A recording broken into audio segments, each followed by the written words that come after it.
I think that going through a miscarriage can be such a disorienting and isolating event. It's disorienting and isolating for several different reasons. When you find out you're pregnant, you immediately think of yourself as on a certain very well established narrative track. And for many women, that's a source of joy and excitement. For many other women, it's a source of ambivalence and fear. For some women, it's just a source of fear without ambivalence. So it's not that everybody's thrilled about being on that track, but it's an understandable track. We've all seen that story played out over and over and over again.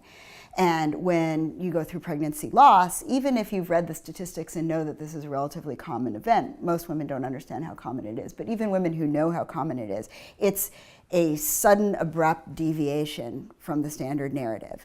And that can leave you with no sense of which direction the narrative is supposed to go and no sense of how to tell the story that you're in the middle of. It's also isolating because we have this tradition of not talking about miscarriage, and we have a tradition of not talking about pregnancy before the miscarriage risk is passed. So not just the miscarriage, but even the pregnancy itself have likely not been discussed. And so it can be extremely isolating because you can find yourself with nobody to talk to. But the two of those work together, right? The disorientation and the isolation are not separate from one another.